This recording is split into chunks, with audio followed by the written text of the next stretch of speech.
Hey, all of you beautiful humans. Are you ready to find happiness? Welcome back to another episode of the Search For Serotonin podcast, the show all about destigmatizing mental illnesses, dismantling society's version of perfection, and helping you define your own meaning of happiness. Join me, your host, Carolyn Farrick, as I have open, honest, and vulnerable conversations about my own mental health and my diagnosis with OCPD, a perfectionism personality disorder. We all deserve to find happiness on our own terms, and we don't need to find happiness alone. So welcome to the Search Committee.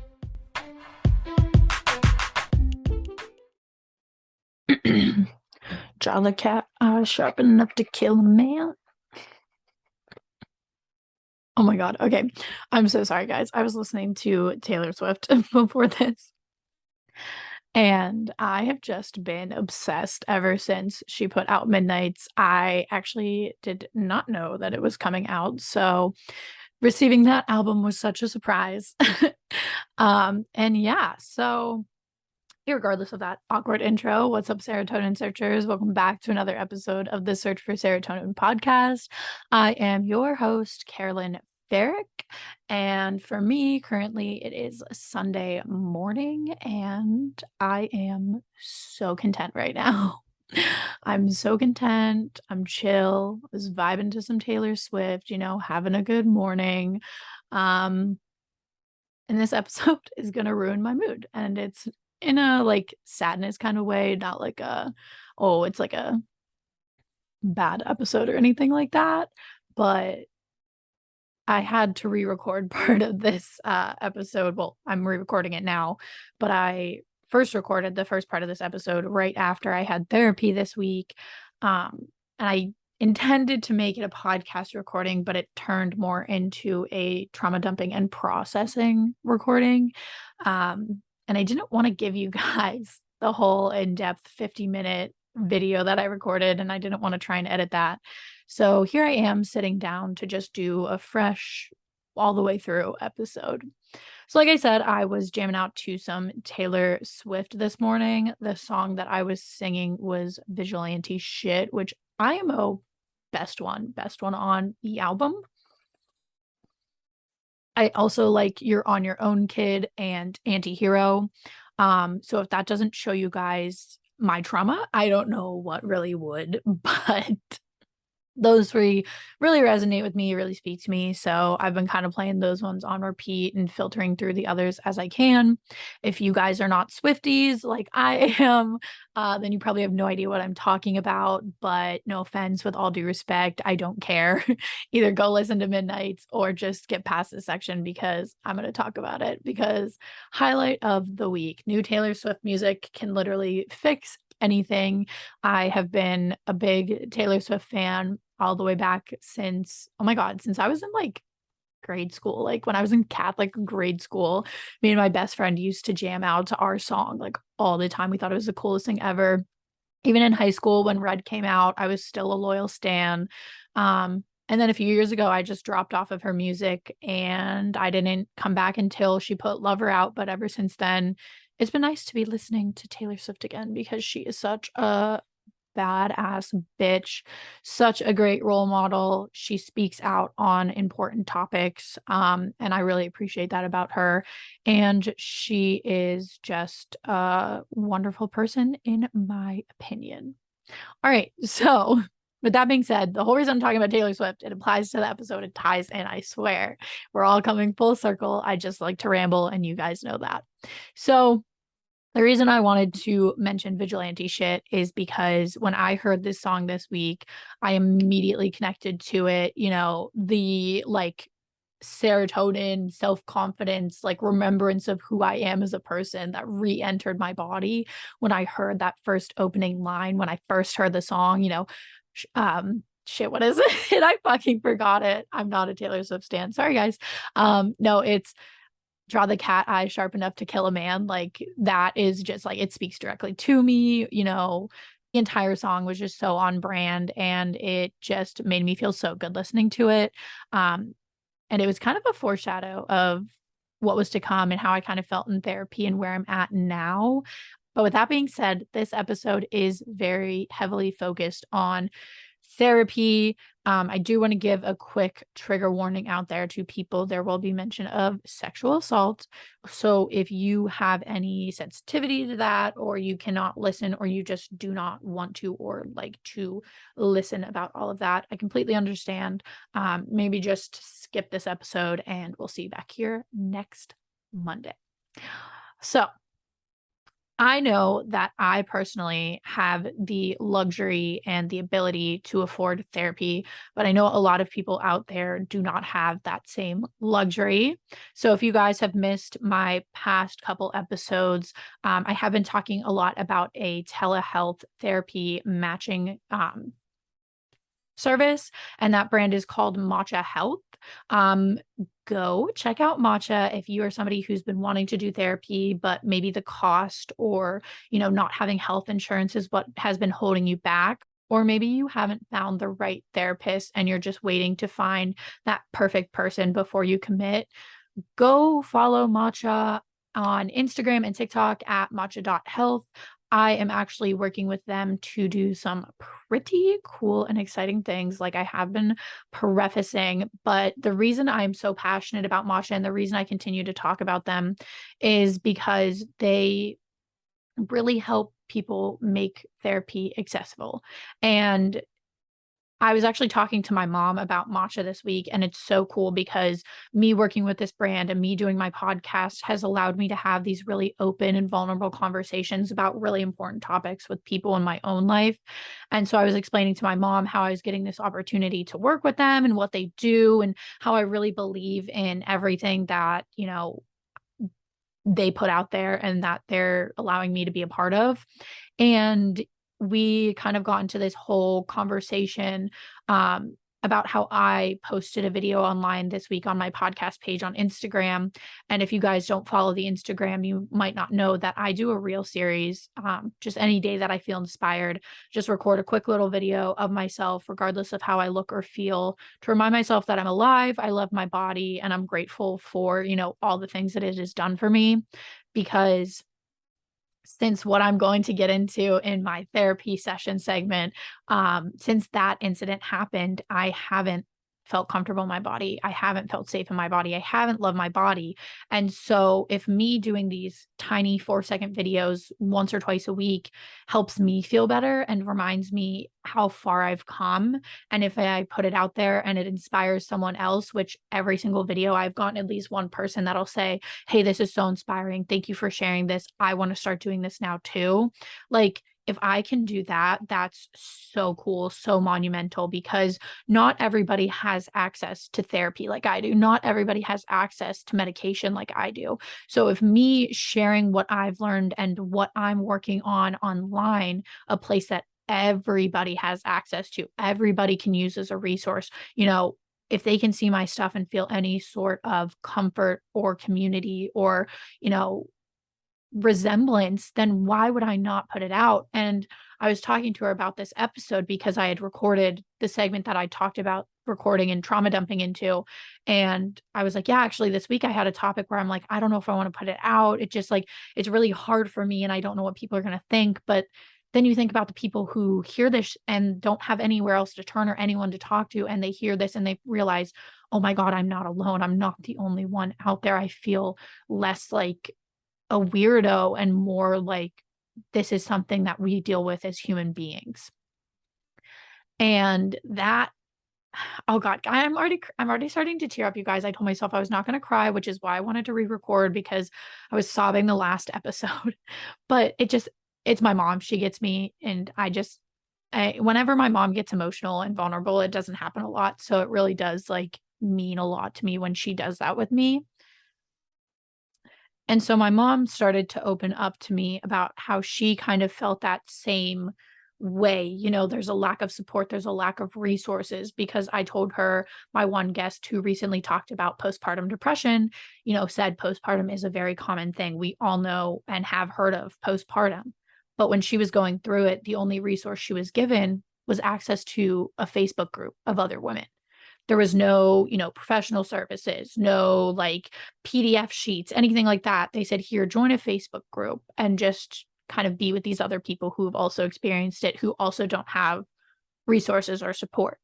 And so that prompted my mom to talk about how she felt very similar when my dad went through his stroke. And so for those of you who don't know, my dad a few years back went through a very, very, very severe stroke. It happened in the middle of the night. And so they called the ambulance, 911. They came and they got there and they were able to get him in to two back-to-back emergency life-saving surgeries. And they were probably like 20 minutes to an hour away from him completely losing his life. So he went through a lot of brain damage. We didn't know if he was going to live. We didn't know if he was going to die. And it all happened very suddenly. There was no, warning signs. There wasn't anything that any of us could have predicted. But he lived. He had to relearn how to walk. He still doesn't have use of his left hand, and his left foot causes a lot of issues. Like he can hardly walk on it. He's had to get surgeries to recorrect it to try and make it more comfortable so he can walk. But yeah, she had to have him come home in a wheelchair. She had to help him relearn everything. It was a whole huge adjustment. And my mom said, she didn't have any resources. She didn't have anyone to talk to. She couldn't find a support group. She couldn't find anything. And she said all she wanted was somebody who was, someone who is her age, like in their 50s, being the spouse of a young stroke survivor and having that life altering change. She said there was a lot of people, who were older and had been through that at a later stage in life, but no one was where she was at. And she felt so isolated and so alone. And she just kept saying, it was such a traumatic time. It was so traumatic for our entire family. And I should have gone to therapy, but, I didn't think about it. I didn't think that's what it was for. And, realizing that people don't even go to therapy for trauma, like just basic everyday life trauma. And people are so stigmatized by therapy that they think, oh, if I'm not like actively trying to kill myself, then I can't go to therapy. And so it's just so weird that this conversation with my mom sparked this week, because it opened my eyes to a lot and it validated everything that's been going on. And it just made me remember why I do this and why I post videos on the internet and why I continue to trauma dump episode after episode, even when I feel like I'm just screaming into the void, that there are actual human beings on the other side of this. And I'm so thankful that if I've ever helped you in any way, shape, or form, I'm so thankful that I've been a part of your life. Thank you for being a part of my journey.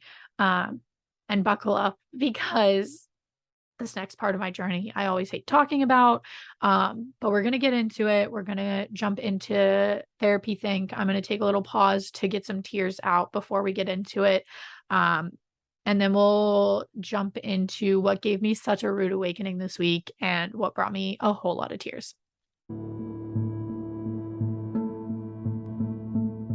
It's time for Therapy Think, a segment all about destigmatizing mental health through therapy.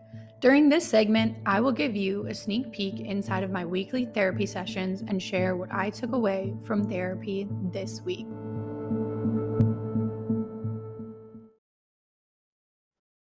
All right, I got my tears out. We're good to go. We're rocking, we're rolling. But this week in therapy, I went into this therapy session thinking, oh my God, it's going to be such a slow session. I don't have anything to talk about. Even though I took 2 weeks off, I just came back from Denver. Life is good. Like, blah, blah, blah, blah, blah. No, that's never how therapy goes. If you think it's going to be a light, easy, I have nothing to talk about session, those are the deepest, most eye-opening, the most important sessions you will ever have, because that's when you let yourself get to the actual important shit. You're not talking about the minor surface level things and you're like, oh, I have to get to this and I have to get to that and I'm rushing through this. But you just let yourself go to where you need to go, and it really cracks everything wide open in the rudest way possible. So yeah, that was my experience in therapy this week. because I didn't walk in, I sit down and I log on to Teams. So I didn't walk anywhere, but I sat down, I opened up therapy, and, Tina asked, "Hey, how's your trip to Denver? Like, fill me in. I want to hear all about it." And I was telling her, "Great, everything's great, such a good time. Our apartment tours went great when we were out there. We found a bunch of stuff that we want to, do next time we are out there, which is hopefully when we move out there." Um, and all that fun stuff. So I was like cloud nine, riding my high, having a great time. And then as I started to talk about stuff, um, I was like, "Oh, but me and Corbin had this little like miscommunication here, and I bottled stuff up, and then it led to kind of like this disagreement or this conversation." Um, and that was kind of where we started on the full loop circle. And we went and dove into those miscommunications further because it's a lot of the same miscommunications that we were having like a year ago at this time. And it's always the same things that were coming up. And so for me, when it's the same things that are coming up, I was explaining, "Oh, in my head, if it's the same thing happening over and over again, it's an issue of I'm not being heard.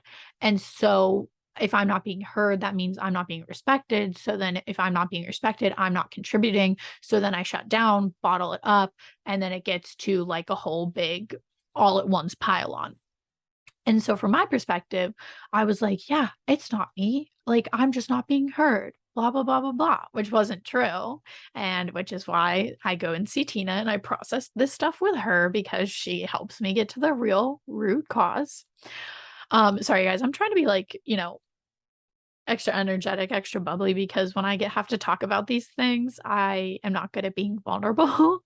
And so a lot of the times I default to putting on a performance or trying to be funny. And so that's why I'm like, anxious energy right now.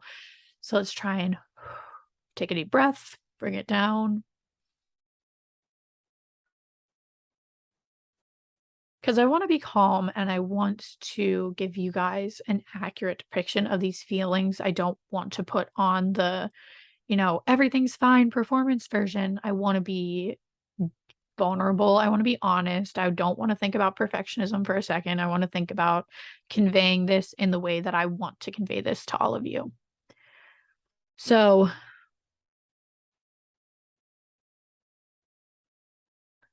I was thinking, how do I make myself heard? It's not, I'm completely in the right here. It was just, how am I messing up on communicating how I feel so it can be heard in a way that things can go the way I want, essentially. And that is a lot of my need for control because I need things to go the way I want. I need to be heard the way I want to be heard. So then things happen the way I want them to happen. And it's not about being in control, these little things that I choose to hold on to that I bottle up that make me feel like, okay, I need to be in control and this is how I can find my control. It's not a matter of control at all. It's a matter of fear. And Tina helped me realize that I'm having these fears because I'm holding on to this internalized fear from things that happened in my childhood that I'm so afraid of happening in my relationship. Because to me, I've always perceived that when you get into a committed relationship and you start making big life moves with somebody and you commit to somebody, that just means everything's going to fall apart. You're going to end up hating each other. And, that person isn't going to ever be that same person that you always thought they were. And so that's my fear, is that I'm afraid of, if I let things get to a certain point, that it's not going to be me and Corbin anymore. It's going to be two different people who are just going through the motions, who hate each other.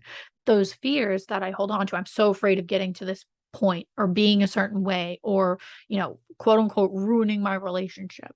I get there because I'm so afraid, and I'm so afraid of that happening, that I'm like, if I can control everything and manipulate it in the way that I want, then we'll never get to that point.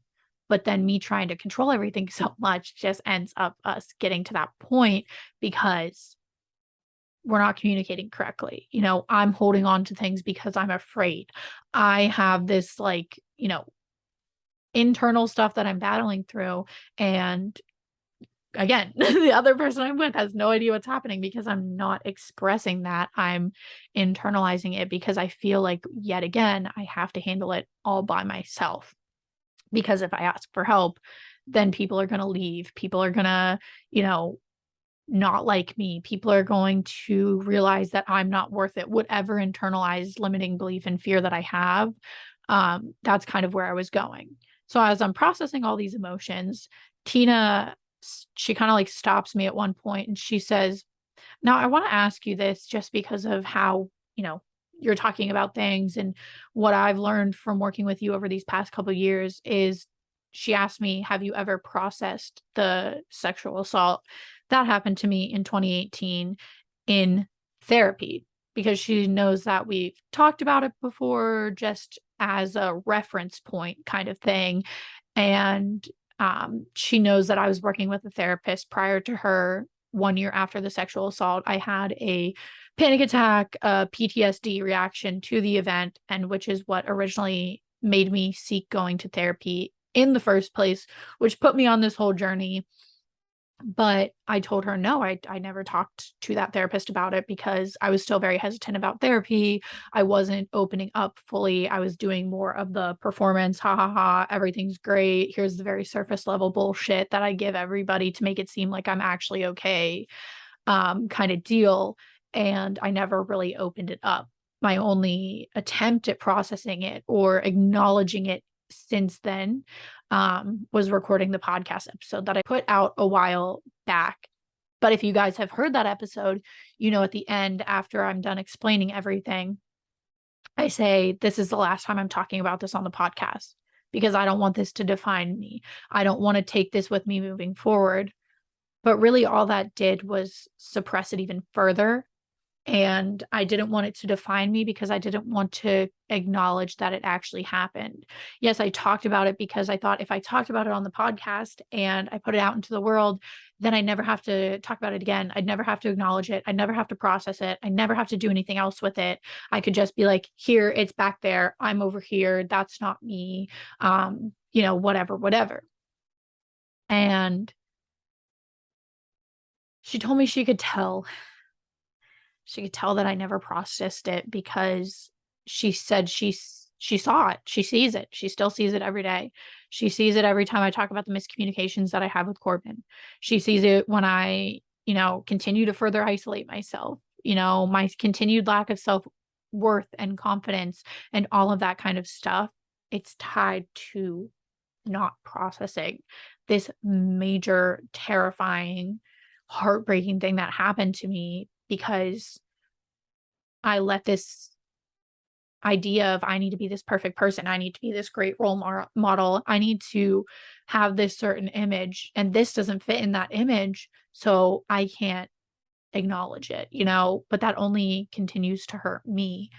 And I was trying to think of an analogy to describe how it was making me feel because when she told me she saw it, I just like immediately felt this tightening in my chest. And I'm like, okay, because like I know it's there, but no one else knows it's there. So for someone to actually see it without me explicitly saying, like, hey, this happened to me and I want someone to give a shit, but like, no one, it feels like no one hears me when I say it.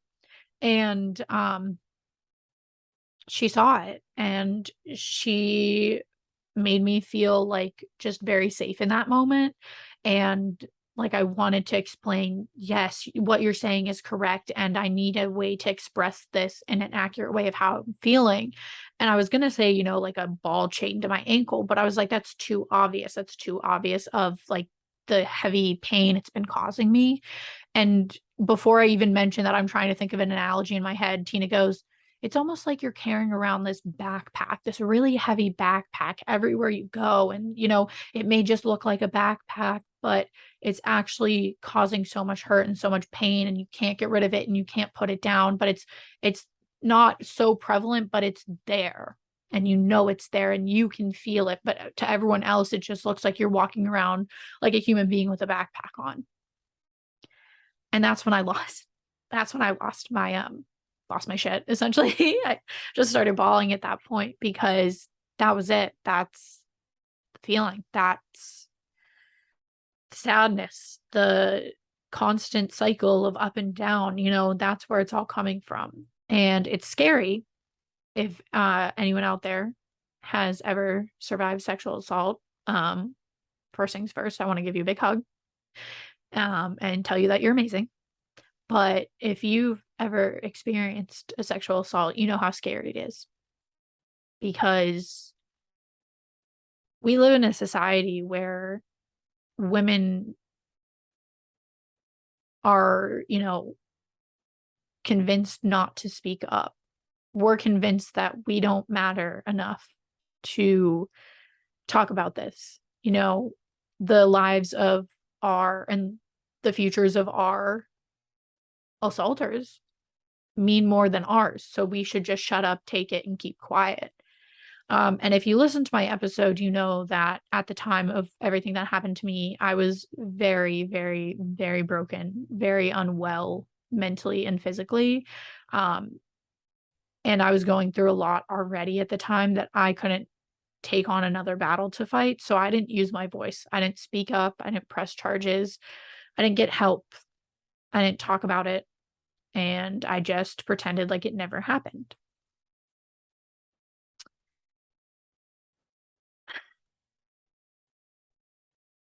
And that hurt a lot too. And if you've ever been in a similar situation, I wouldn't wish this on my worst enemy, but it's scary, it's draining, it's exhausting, it's anxiety inducing. You feel like you can't open up to anybody because you're going to automatically become the person in the wrong. Someone's going to find a way to pin it back on you. So why even bother opening up about it? But then you carry around all the hurt and you carry around all the hate and you carry around all the self-guilt and shame and judgment. And you just lose more and more and more and more of yourself until you're just, like a shell of a human.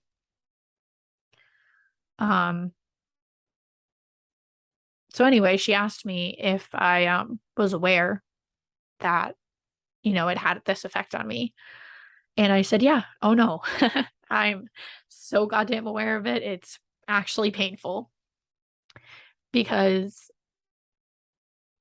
I wanted to continue to ignore it. Like I said, I didn't want to acknowledge it. And so suffering in silence is easier for me than, burdening people with it. And even after all I've been through and how much I sit here and tell people, if you're like ever thinking about committing suicide, like speak up. You're not a burden. You're better with, like, this world is better with you in it. There's people to talk to, there's resources.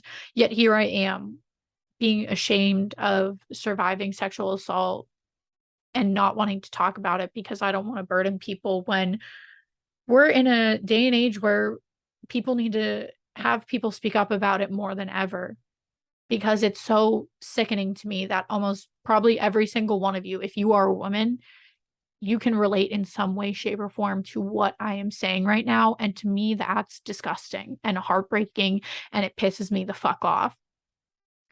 But we as women can't continue to feel, or men, if men go through it, I'm not saying this is a women only issue. Men are also sexually assaulted and they deserve to speak up and be believed and be held in the same respect 100% fully. We need to speak up about these issues now because we're continued to be dismissed. We're continued to be ignored. And people who go through this think it's the norm to silence themselves and not get help and not speak up because of the repercussions and the shame and the guilt and all of that stuff that comes with it, and not everybody is mentally strong enough to handle that at the time of that happening.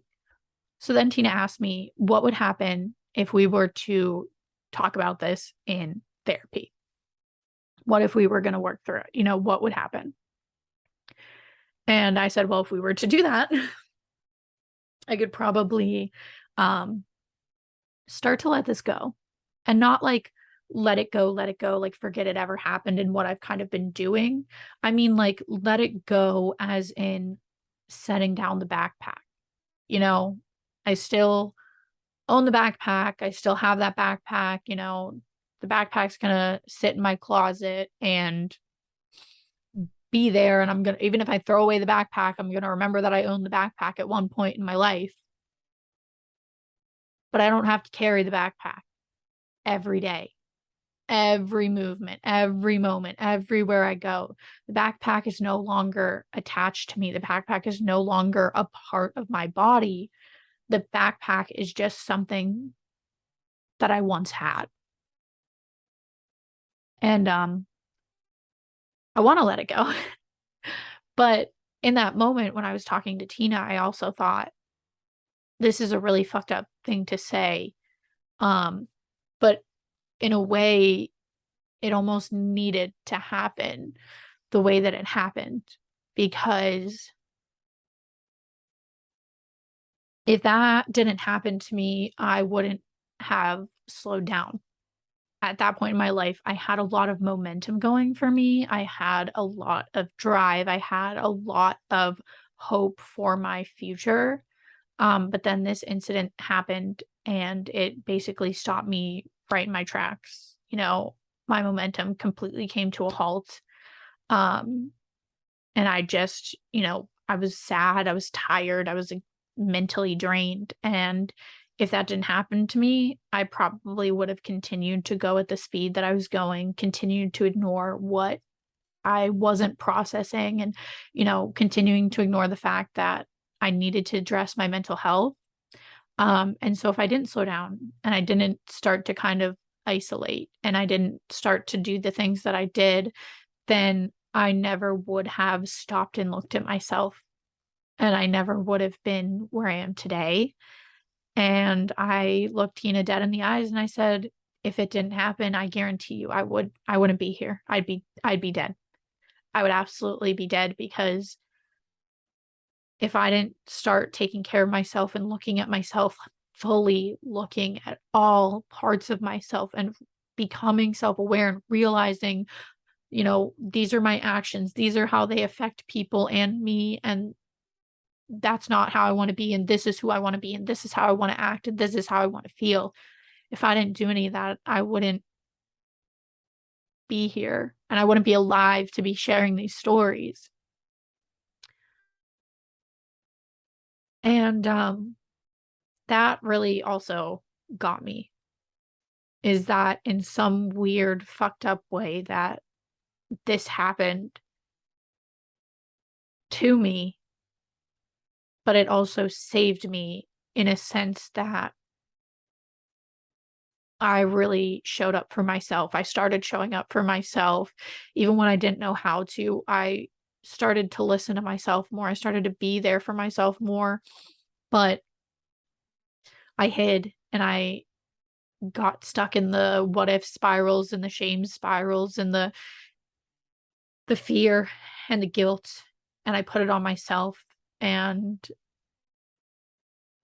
I let it continue to just drain me. And like I said, it took my self-confidence.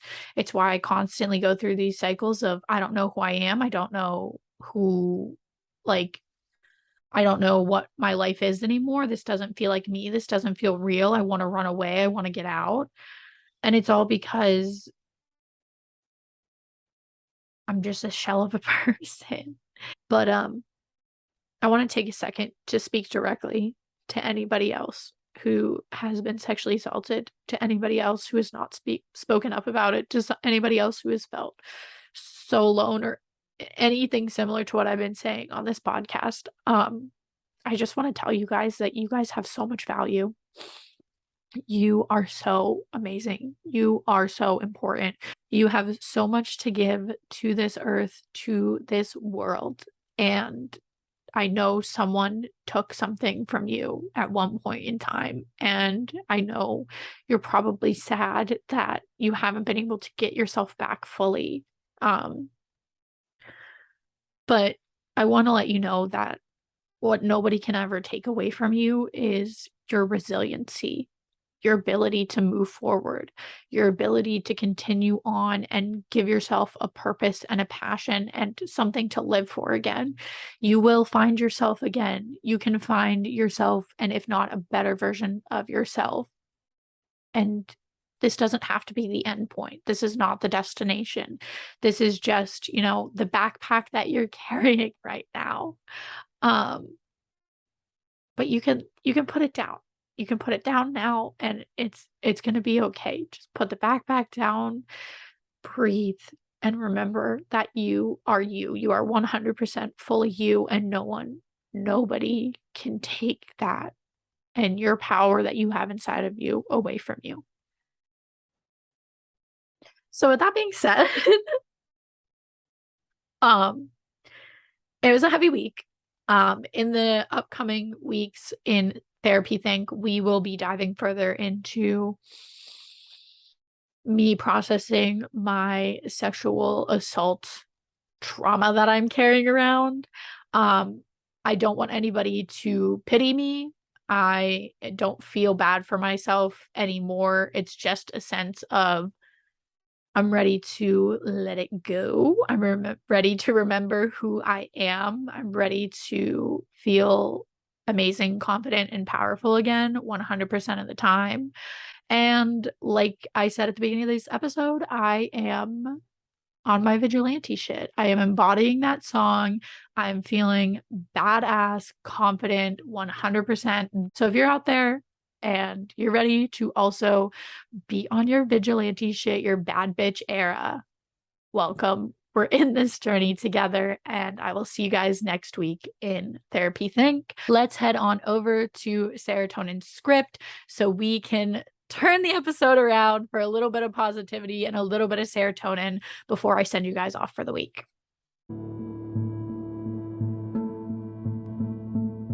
Our final segment of the week is Serotonin Script. This segment is all about filling your weekly prescription of serotonin. I will share what sparked serotonin in my life this week to hopefully inspire you to find your own version of happiness. If you want to share how you searched for your weekly dose of serotonin, then DM at the Search for Serotonin on Instagram to be featured on next week's segment of Serotonin Script. This week, my source of serotonin was actually at-home Pilates workouts from YouTube. So I have, like I said, been struggling with my body, my relationship with my body. I haven't felt super great in my body, which is why I've wanted to start doing more to move my body and take care of my body. And I've always wanted to try Pilates. I've seen people talk about it. People say it's so great. And it takes a lot for me to get myself to want to work out. And so I have to try and find new ways that keep me interested and keep me wanting to continue to do it. And I don't really like joining gyms. I don't really have the money to pay for fitness classes all the time. So I was like, let me try a couple at home Pilates YouTube workouts. So that has been going good for me. I've already started to feel a difference in my body. I've started to feel better this week just by incorporating that in. Also have been getting outside and going to the park more, even though the weather has started to get a little chilly. But I don't think there's anything that could bring me more serotonin in this world than a nice walk in the woods with the crunchy leaves on the ground and with a little bit of like rain in the air. Like that is just my perfect ideal walking weather. So Pilates and nature walks this week have kept me going. I am excited because I'm able to also get back on my routines more this week. So today is Sunday. So Corbin and I are going to the grocery store after this, and we're going to pick out a soup to make for the rest of the day. And then we're going to get some stuff to meal prep this week. So we can feed our bodies some good healthy food, because the past 6 to 8 weeks with us traveling, we've been eating out so much and we both felt like garbage. My body feels so crappy. So I'm ready for just a full reset week, a soup Sunday, some healthy food, and just some relaxing, peaceful fall vibes. Thank you all for being here for another episode of the Search for Serotonin podcast. I know this week was pretty heavy, but it was nice to just sit down and be very candid with all of you. If you guys have any suggestions or feedback, please let me know. DM me on Instagram at the Search for Serotonin, or go ahead and leave a review on Apple Podcasts or Spotify so I can continue to see your feedback and what you guys want. Also, last thing before I let you guys go for the week, if you are struggling to find serotonin, we are approaching SAD season, so seasonal depression. So it is definitely a time where we need to make sure our serotonin is up and you're taking care of yourself more now than ever. So if you guys want some quick, easy resources for ways that you can naturally increase serotonin in your everyday life, head over to at the Search for Serotonin on Instagram and go to the link in the bio. There is a free serotonin boost checklist with 10 easy, attainable ways to achieve serotonin daily at home in your everyday life. All right, you guys, thank you for another week of this podcast. Thank you for continuing to make this a safe space. And if you guys resonated with anything that I said today, do not hesitate to reach out to me. I am always open to hear from you guys. I love you guys, and I hope you have a very, very wonderful week. All right, always remember, this world is better with you in it.